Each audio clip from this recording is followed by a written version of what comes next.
Story सुनाओ ना please. Okay बेटा, सुनाती हूँ। जंगल में एक नीले रंग का सियार रहता था। मैं नीले सियार की कहानी सुनाऊंगी आपको। ओके। जंगल में एक सियार रहता था। वो बहुत दुष्ट था। वो अपने आप को ताकतवर समझता था। एक दिन क्या हुआ, और सारे सियारों को वो उल्लू बनाता था। एक दिन क्या हुआ, वो शिकार ढूंढने के लिए बस्ती में गया। बस्ती में वो शिकार ढूंढने के लिए जा रहा था, तो उसे बड़ी अच्छी खुशबू आई। उसे लगा, हाँ, मुझे आज यहाँ पर अच्छा शिकार मिलेगा। लेकिन उसे पता नहीं था कि बस्ती में बहुत खूंखार कुत्ते भी रहते हैं। जैसे कुत्तों ने देखा कि सियार आ रहा है, वो उसका पीछा करने लगे। अब कुत्तों ने जब उसका पीछा किया तो वो डर गया। सियार उससे डर गया। सियार भागते भागते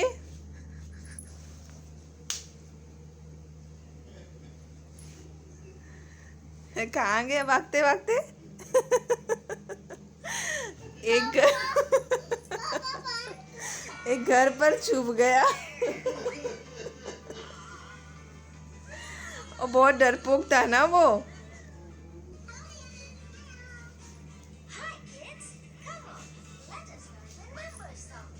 लेकिन उसे पता नहीं था कि वो जिस घर पे छुपा है वो धोबी का घर है।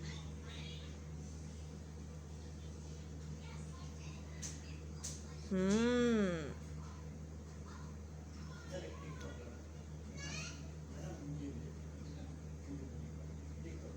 भागते भागते वो जिस धोबी के घर में घुसा ना,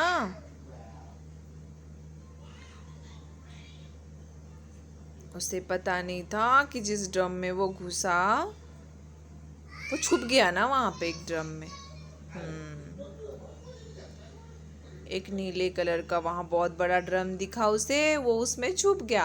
उसे क्या पता था कि ये धोबी का घर है, और जो इस ड्रम में नीले कलर का पैंट है। वो वहां छुप गया। मस्त रहा वो रात भर, जब तक वो कुत्ते नहीं भाग गए। जब वो सुबह वहां से निकला तो उसने देखा, अरे मैं तो पूरा नीला नीला दिख रहा हूँ। उसे लगा, अच्छा है ना, मैं तो नीला हो गया, अब कुत्ते मुझे पहचान भी नहीं पाएंगे। और वो उस बस्ती से धीरे से होशियारी के साथ बाहर निकल गया। और वो जैसे ही जंगल में पहुंचा, उसने देखा कि सभी जानवर उसे देख रहे थे और देखकर उसे दूर भाग रहे थे, यानी उससे डर रहे थे सभी जानवर। उसे बड़ा मजा आ रहा था। उसे लगा, वो सोचने लगा कि सारे जानवर मुझे देखकर क्यों डर रहे हैं और दूर भाग रहे हैं। वो सोचता रहा थोड़ी देर।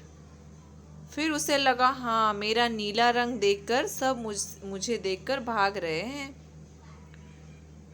फिर उसके दिमाग में एक आइडिया आया बेटा, कि क्यों ना इस नीले रंग का फायदा उठाया जाए। ये सोचकर उसने एक प्लान बनाया।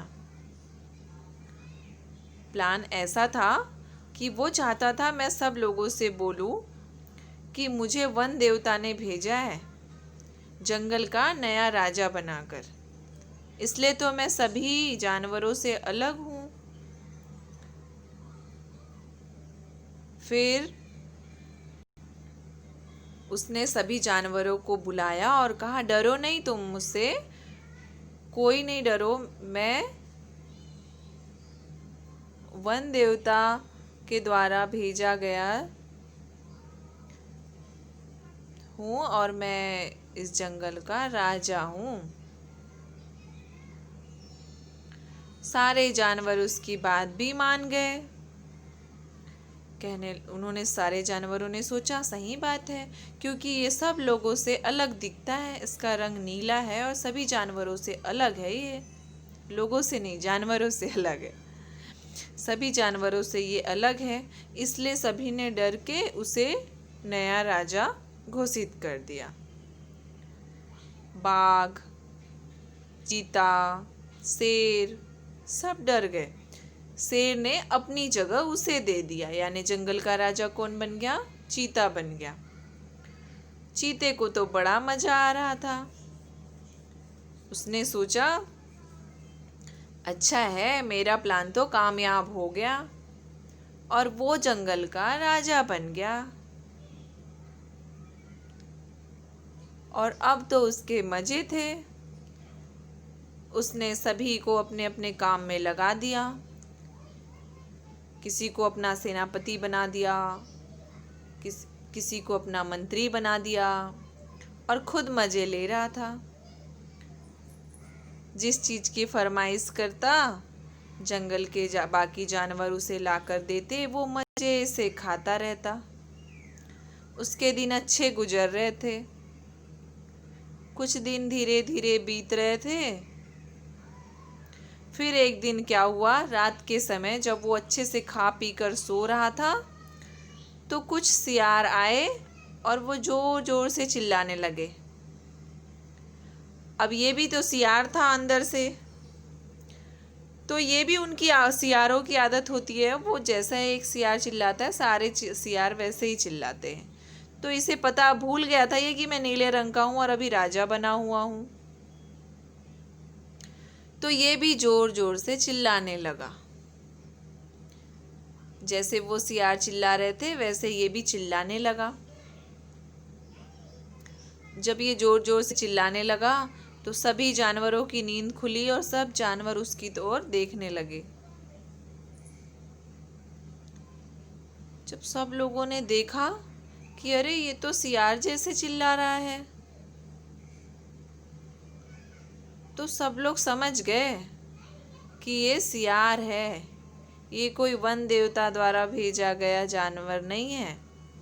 इसने हम सबको उल्लू बनाया है। ये वही दुष्ट सियार है जो यहाँ से कुछ दिन पहले गायब हुआ था। अब सब जानवरों को बहुत गुस्सा आ रही थी और शेर तो बहुत ज़्यादा क्रोधित थे, क्योंकि वो जंगल के राजा थे और उनकी जगह सियार ने ले लिया था। अब वो बहुत गुस्सा कर रहे थे और जैसे ही पता चला सभी को कि ये तो वो राजा वगैरह कुछ नहीं है, ये तो सियार है, वो दुष्ट सियार है, तो सब मिलकर उस पर गुस्सा करने लगे और शेर तो उसकी तरफ भागा सियार का शिकार करने के लिए। और शेर, चीता सबने मिलकर उसका शिकार कर दिया, यानी उसे मार दिया। इस कहानी से क्या प्रेरणा मिलती है दित्या? कि जैसी करनी वैसी भरनी। इसलिए जिंदगी में कभी छल कपट नहीं करना चाहिए, झूठ नहीं बोलना चाहिए, वरना एक ना एक दिन झूठ सबके सामने आ ही जाता है।